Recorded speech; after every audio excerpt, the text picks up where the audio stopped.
Sejam bem-vindos a mais um Além do Arco-Íris. Sidney Fernandes e Carlos Luz. Olá, amigo, olá, amiga ouvinte, muito prazer, eu sou o Theo Oliveira e aqui estamos para mais um programa Além do Arco-Íris, onde vamos ter reflexões em torno da doutrina espírita. Rogamos ao Senhor da vida, abençoe os nossos propósitos de bem servir. Estaremos hoje apresentando questões sobre o Espiritismo, procurando tirar dúvidas dos ouvintes, dando respostas às perguntas levantadas que constam do livro A Força das Ideias, de autoria de Richard Simonetti. Se você tem alguma sugestão para o nosso programa, escreva seu e-mail para carloseduluz@uol.com.br carloseduluz@uol.com.br. E para o programa de hoje, teremos as presenças de Sidney Fernandes e Carlos Luz. Olá, Sidney. Olá, Theo. É importante cuidarmos da nossa economia espiritual, como nos dizia Richard Simonetti. E hoje, então, temos várias questões enviadas pelos ouvintes e que serão respondidas por Sidney Fernandes. Sidney, a primeira pergunta que nos chega ela é de uma moça que disse que estava noiva, já com o casamento marcado. Ela diz que o noivo dela se envolveu com outra mulher e acabou por desmanchar o compromisso. Ela diz que está desiludida e infeliz e pergunta como enfrentar o problema. Carlos, esse é o tipo do caso que é melhor que ocorra a separação ou a suspensão do compromisso um minuto antes, muito melhor do que um minuto depois, né? Na verdade, essa desilusão dessa pergunta que foi feita pela nossa consulente, eu veria aí um aspecto altamente positivo. Significava, Carlos, que ela estava enganada, né? Iludida quanto aos sentimentos do seu noivo. Melhor acontecer agora, porque depois, com o casamento, filhos, vida em comum, seria muito pior. Então, realmente, mostra que, infelizmente, o noivo a estava iludindo, né? Talvez ele com receio aí de encerrar o relacionamento e deixou para a última hora para fazer essa comunicação. Mas, sem dúvida, foi melhor assim. É claro que para ela é uma situação difícil, um choque, mas a gente vendo de fora a situação, entende que se houve essa iniciativa é porque não existia amor, né, Carlos? Sidney, mas se nós fôssemos conversar com ela aqui ao vivo, com certeza ela diria que que o noivo dela seria o homem da vida dela. E aí, o que você diria para ela? Bom, talvez ela ache que seria o homem da vida dela. Mas se fosse, ele não a teria deixado por outra, né? Para ele, possivelmente, ela não é a mulher da vida dele. Nós sabemos, né, Carlos, que essas questões são muito bem planejadas lá na espiritualidade. E ainda que houvesse um compromisso entre ambos, vamos dizer o que meu avô diria, que ele roeu a corda, né, Carlos? E na hora H ele resolveu ir em busca de uma outra companheira. Ainda estou vendo aspectos positivos nessa separação, porque não havia certeza da parte dele e ele com certeza iria tornar essa moça infeliz. E aí, Sidney, no caso dela, né, ela se diz apaixonada pelo noivo, com amor extremado, né? Como explicar esse extremado amor que ela devota ao noivo? Olha, Carlos, extremado amor é paixão. E o fogo da paixão, ele se dissolve em pouco tempo. E esse fogo é péssimo conselheiro. E ele sustenta rancores, mágoas.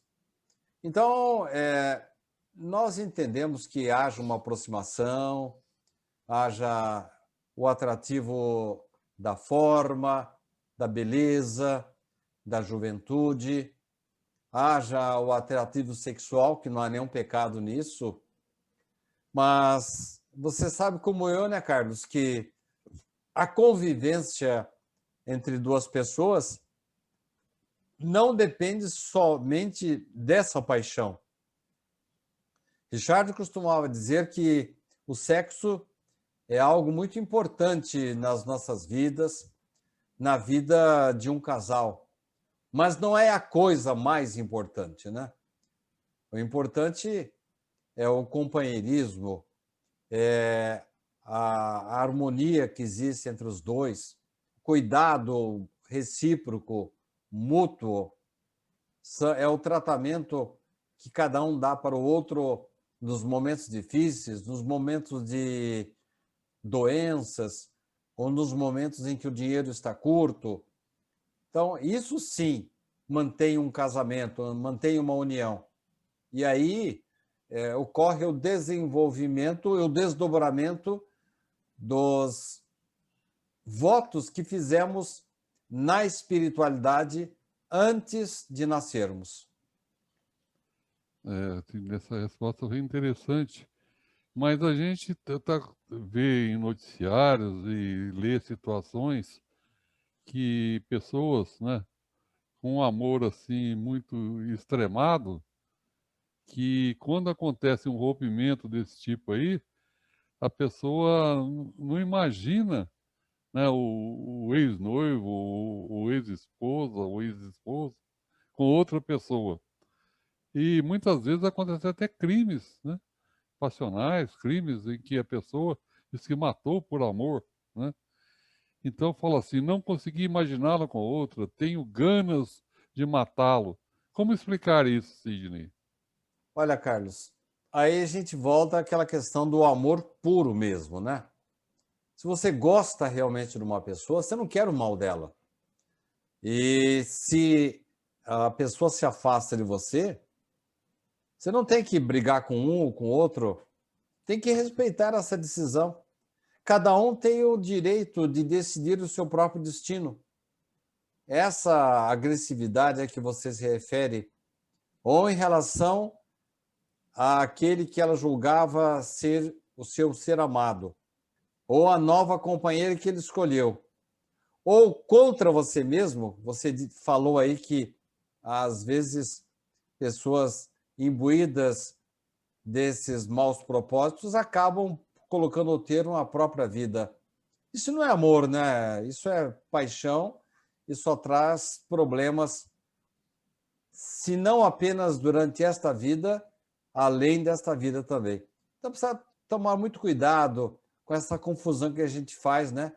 Do verdadeiro amor com esses instintos agressivos que mais se assemelham ao ódio do que propriamente ao amor. É interessante, Sidney, que quando acontece um caso desse aí, a pessoa é trocada por outra, ela se sente abandonada, ela se sente numa situação péssima, e aquilo se transforma, a ideia da vingança vem imediatamente na ideia dessa pessoa. Quem disse que amava muito, de repente começa a sentir que tem um ódio muito grande e identifica esse ódio com um ideal, entre aspas, de justiça, né? E aí eles justificam que as pessoas que cometem esse tipo de crime, entre aspas, devem ser punidos. O que você diria a uma pessoa assim? Olha, Carlos, por coincidência, eu estava hoje escrevendo um artigo exatamente em relação a um indivíduo que reencontrou-se com um desafeto seu. Não da sua parte, mas o outro atrapalhou muito a vida dele e prejudicou muito. E quando ele se aproximou, ele ficou assim perplexo e notou que o seu antigo verdugo estava sendo muito bem tratado por outras pessoas. Ele havia se afastado prudentemente para não ser agredido novamente. Mas ele ficou indignado porque o outro, o seu verdugo, estava sendo bem tratado. E o que ele gostaria mesmo era vingança. Ora, sabemos que quando nós nos aproximamos da justiça feita com as nossas próprias mãos, ela acaba nos punindo. Os grilhões com que nós prendemos os nossos agressores acabam prendendo a gente também. E o perdão não liberta somente aquele que nos agrediu, liberta a nós também. Deixe que ele se entenda com a lei de Deus. O perdão, meu caro Carlos, é o bálsamo divino para todas as mágoas. Então, Sidney, quer dizer que o perdão realmente liberta muito mais quem perdoa do que quem é perdoado, né? Inverte a lógica do perdão. Perfeito, é isso mesmo. A ideia realmente é essa. Agora, as pessoas, você citou aí, no caso, pessoas assim, em termos de decepções amorosas, em que amava muito alguém, tinha um ideal, tinha um progresso, tinha uma ilusão de que viveria com essa pessoa, e quando é preterida, quando é deixada de lado, essa pessoa entra numa depressão profunda e começa a ter ideia de querer se matar, alguma coisa. O que você diria? Olha, Carlos, todos nós passamos por situações muito desagradáveis na vida. E às vezes passa pela nossa cabeça que a morte seria uma coisa melhor. Realmente, nós espíritas sabemos que a vida espiritual é muito mais agradável. Os espíritos nos informam que quando nós nos libertamos da nossa carcaça física, o trânsito pela espiritualidade, os caminhos que se abrem para o aprendizado, são muito mais agradáveis do que a encarnação. Principalmente nós que vivemos num mundo onde ainda predomina a dor, o egoísmo, a vaidade, o orgulho e, acima de tudo, as provações e as expiações. Realmente, Carlos, a vida espiritual é mais agradável. Mas nós não podemos tomar a iniciativa de sair daqui da Terra por conta própria. Nós temos que aproveitar as oportunidades da existência humana. Mas a pessoa está muito deprimida, está muito centrada na sua própria dor. Quantas pessoas passam por essa situação, né, Carlos? Todos nós passamos. É nesta hora que a religião, o conselho de um amigo, um bom livro, ou então o agasalhamento dos nossos pais, dos nossos amigos, dos nossos irmãos, servem de âncora, servem de agasalho para que nos mantenhamos no equilíbrio. A verdade, Carlos, que a vida, na vida inteira, nós temos várias oportunidades e temos que aproveitá-las. E as oportunidades que Deus nos dá pressupõem, acima de tudo, que nós estejamos sempre com o coração voltado para o bem, para a aceitação da vontade de Deus, para que sejamos resignados. E isso inclui essas situações passionais, né, Carlos? Mesmo relacionadas com as coisas do amor. Uma outra questão que essa moça fez, né, na sua carta, ela disse que por 3 vezes ela tentou suicídio. Não teve competência nem para se matar, ela diz. O que dizer para ela então, Sidney? Ainda bem, né, Carlos? Tem que agradecer a Deus para não ter se consumado o suicídio. É um gesto que é frustrante de fuga, né? Eu estava lendo um livro de um escritor que nem espírita na verdade, ele não é espírita, mas ele escreveu um livro espírita chamado Ignorado Amor. Ele, em dado momento, ele está tão apaixonado por uma criatura que já morreu, que bate na cabeça dele a ideia de se matar. A amada vem correndo da espiritualidade dizendo para ele, não faça essa besteira, porque desta forma nós ficaremos separados por tempo indeterminado. E além disso, né, Carlos, tem a frustração. E nós vamos encontrar lá a surpresa de que a morte não existe. E vamos colher com o suicídio sofrimentos muito maiores daqueles dos quais estamos fugindo. Sidney, esse caso é bem interessante que você falou aí, é bem prático, né, no sentido de que realmente o suicídio não é uma saída. Mas, no caso dessa moça, Sidney, a gente sente que a questão da desilusão que ela sente, ela é uma coisa que ela arrasta, ela leva com ela. E a gente vê casos desse tipo aí. Então, para que ainda a desilusão pesa, como conviver com essa desilusão? O que você diria a essa moça? Carlos, é fácil a gente tomar decisões em cima da dor alheia, né?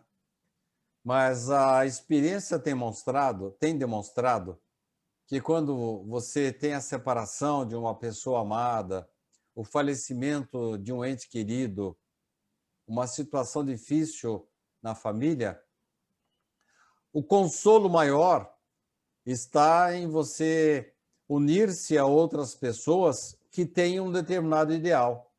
Seja você católico, evangélico, espírita, messiânico, budista, quando você se preocupa com o bem do outro, você se esquece das suas dores. Então, vamos fugir um pouco do aspecto religioso.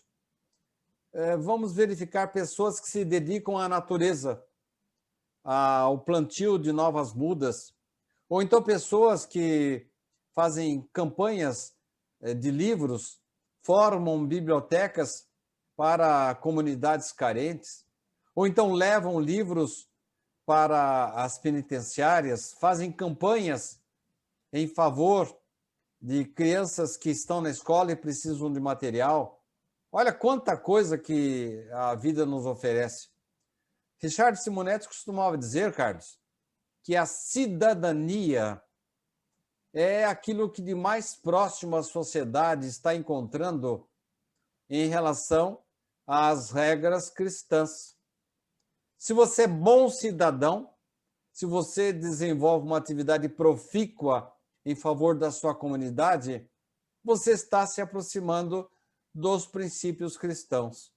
E quando você se aproxima dessas coisas positivas, você tende a se esquecer das coisas negativas. Eu sei.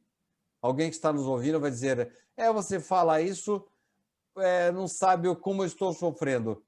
Eu já passei por uma situação como essa e posso lhes dizer, caros irmãos, que passaram por uma desilusão, estão no momento agora passando por uma depressão, por um estresse, ou está se sentindo traído, desiludido, apegue-se à sua religião, junte-se a grupos de trabalho, de visitação a hospitais, faça campanhas comunitárias, participe de ONGs de proteção à natureza, visite pessoas doentes, pessoas de idade, vá para um hospital, uma pediatria para ler livros infantis para crianças. São atividades que talvez neste momento não podemos realizar, mas até por telefone, através de um e-mail e uma conversa por um WhatsApp, você pode ajudar alguém. E quando você começa a se interessar pelo semelhante que está sofrendo, a sua dor fica mais fácil de ser superada. Então, Sidney, essa questão de servir o próximo é mesmo um remédio para curar males como este de uma grande desilusão? Perfeitamente, Carlos. Você sintetizou bem aquilo que nós falamos de resposta à pergunta anterior.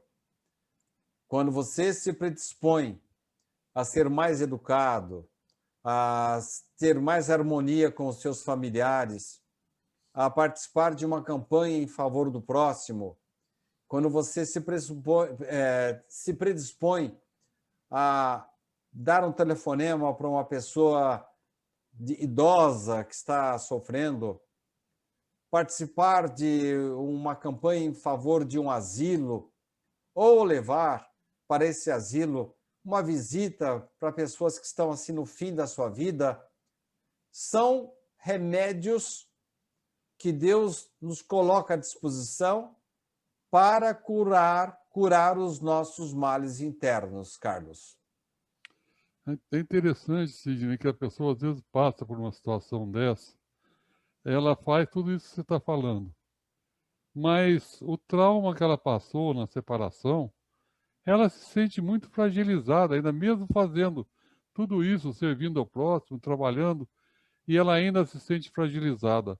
O que fazer num caso desse, então, Sidney? Sabe, Carlos, nós temos pouco tempo para o final do programa, eu vou tentar resumir a minha resposta. Mas eu me lembro da receita da tia Grace, que é trazida por Richard Simonetti com base num artigo dos Seleções do Reader's Digest, que ele acabou transformando num livro, uma receita de vida. Então, ali ele mostra várias situações em que a pessoa tem que se interessar pelo outro, interessar-se em dar uma arrumada na sua casa,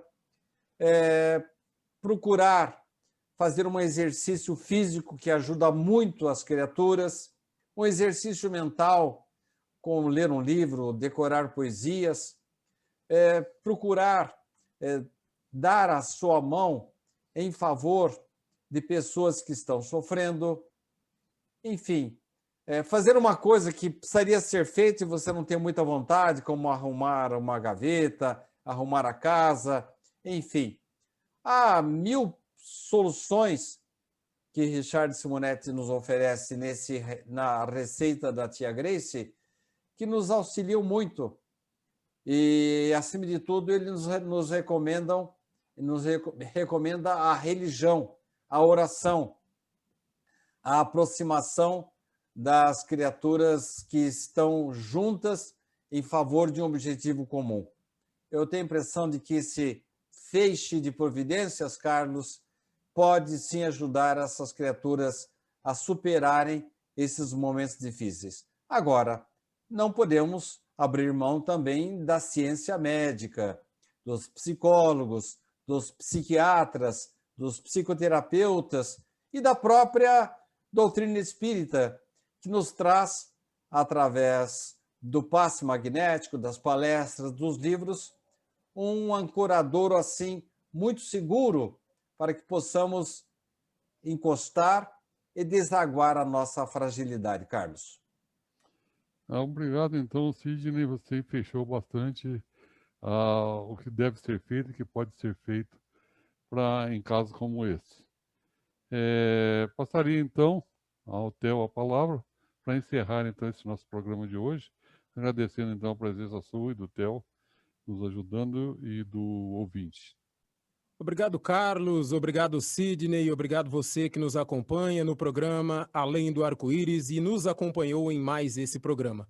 Que a paz de Jesus, o amor infinito de Deus e a sintonia com os bons espíritos estejam sempre conosco e até a semana que vem para mais um programa Além do Arco-Íris. Sejam bem-vindos a mais um Além do Arco-Íris. Sidney Fernandes e Carlos Luz.